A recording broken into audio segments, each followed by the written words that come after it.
Bonjour à tous, j'espère que vous allez bien. Bon, pour le cas d'aujourd'hui, on a un nourrisson âgé de 2 ans qui consulte pour une pâleur cutanéo-muqueuse, une fièvre à 38 et un retard staturo-pondéral.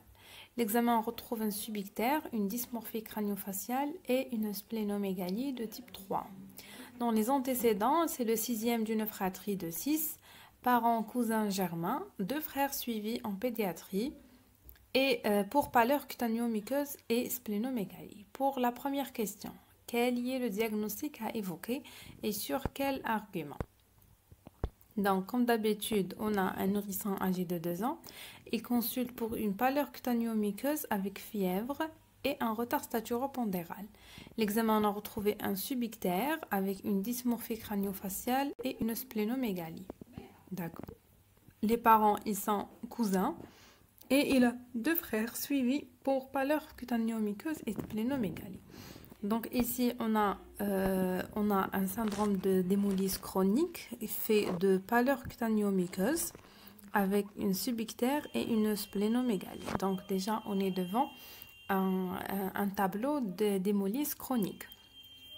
L'hémolyse chronique, c'est à l'âge de 2 ans, d'accord, avec un retard staturo-pondéral, donc c'est à l'âge de 2 ans avec un retard staturo-pondéral et une dysmorphie crânio-faciale avec la notion de consanguinité des parents et la même symptomatologie entre les 2 frères.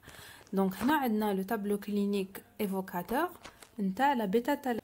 Maintenant, c'est quoi la bêta-thalassémie? Donc, c'est une anémie hémolytique chronique. Donc, c'est un défaut de synthèse de la chaîne bêta. Donc, l'hémoglobine, et la globine.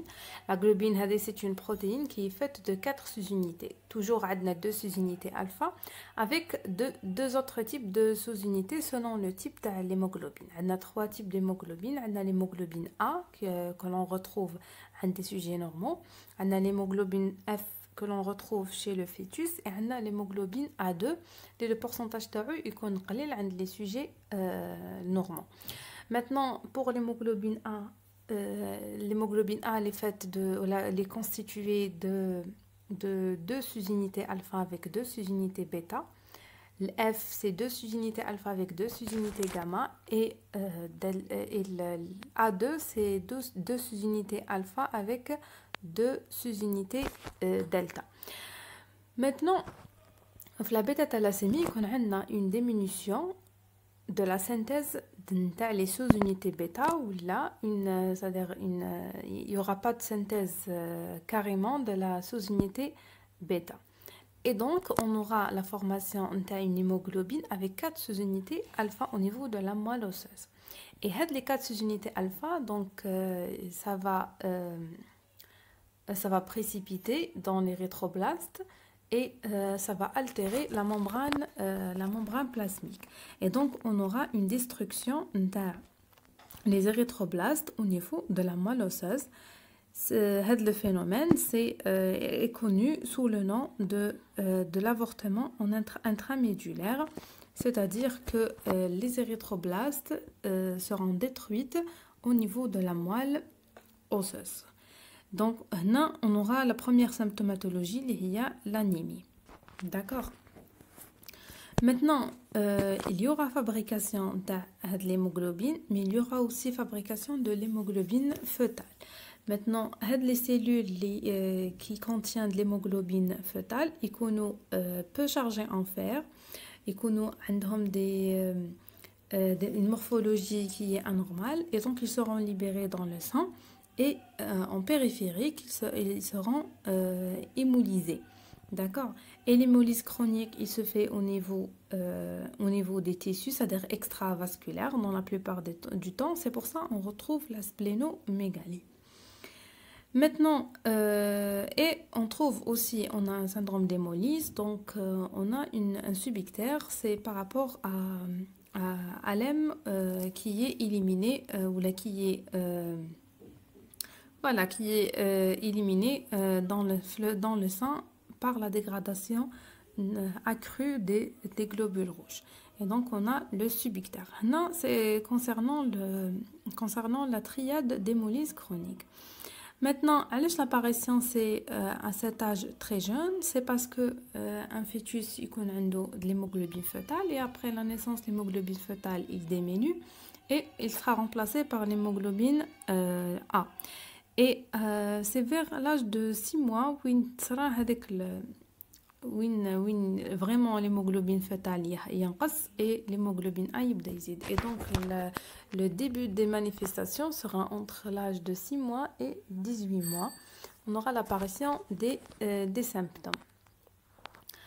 Maintenant, un enfant qui est en état d'hypoxie, c'est normal que on aura un retard staturo-pondéral. Et les enfants, ils sont susceptibles de faire des infections comme les enfants l'autre. Et aussi, on a l'époxy hédique, elle stimule l'érythropoïétine qui va stimuler la moelle osseuse dans le but de corriger l'anémie. D'accord. Et à fort que la moelle osseuse elle sera stimulée, on aura, surtout au niveau des os plats, on aura la dysmorphie crânio-faciale.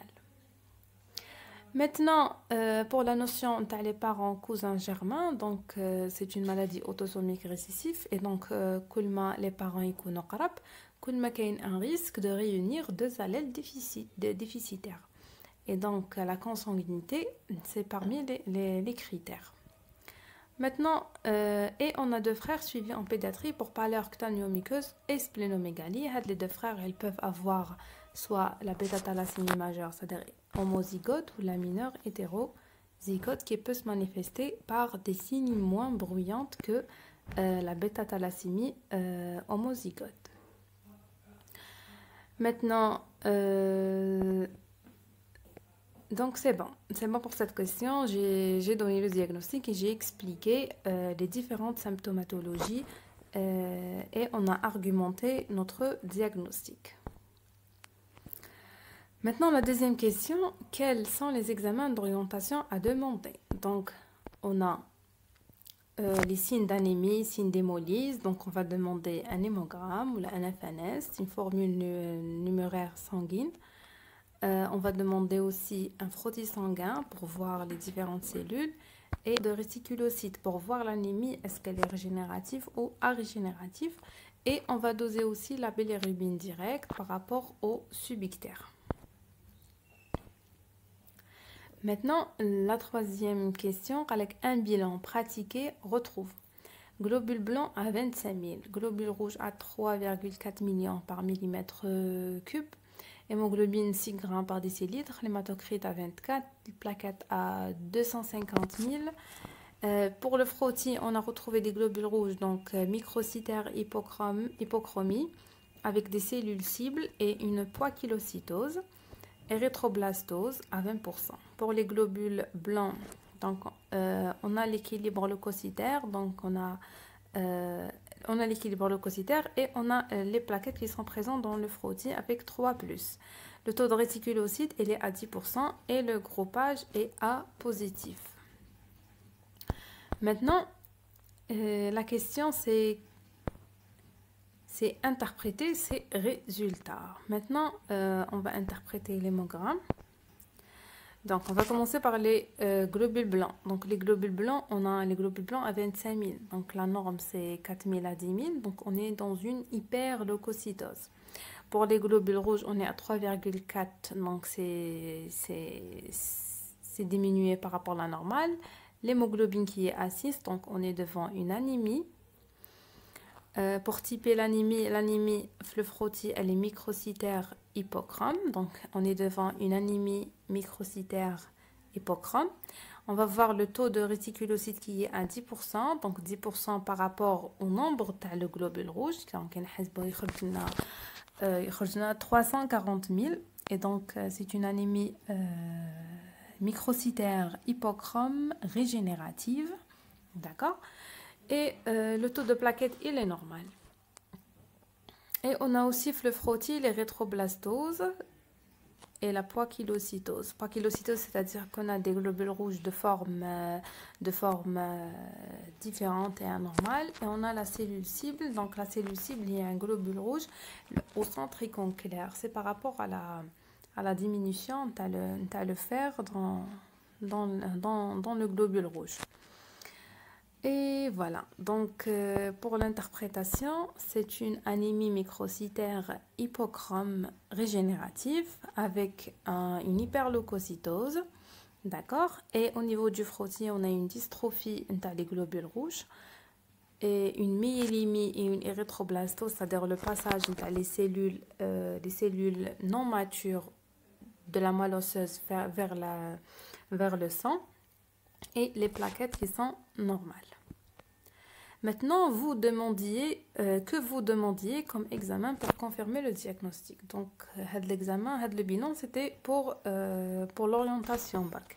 Maintenant, pour confirmer la bêta-thalassémie, il faut faire une électrophorèse de l'hémoglobine. L'électrophorèse de l'hémoglobine, ça veut dire la diminution ou bien l'absence de les chaînes bêta. D'accord. Et on peut aussi faire l'enquête familiale pour confirmer le diagnostic, c'est-à-dire les deux parents, les deux parents ils ont le déficit, c'est-à-dire les deux parents hétérozygotes. Maintenant, la cinquième question, vous avez confirmé votre diagnostic. Que préconisez-vous comme mesures préventives chez les parents? Maintenant, pour les mesures préventives chez les parents, c'est que c'est le conseil génétique, c'est-à-dire qu'il y a deux personnes ont une mutation, c'est-à-dire les deux sont hétérozygotes, c'est déconseillé, c'est-à-dire de se marier et d'avoir des enfants. D'accord? C'est pour éviter d'avoir les formes graves, c'est-à-dire la bêta-thalassémie majeure, c'est-à-dire qui est une maladie quand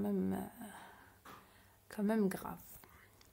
Et donc, c'est le conseil génétique. Et voilà, c'est tout pour aujourd'hui. Bon courage. Merci.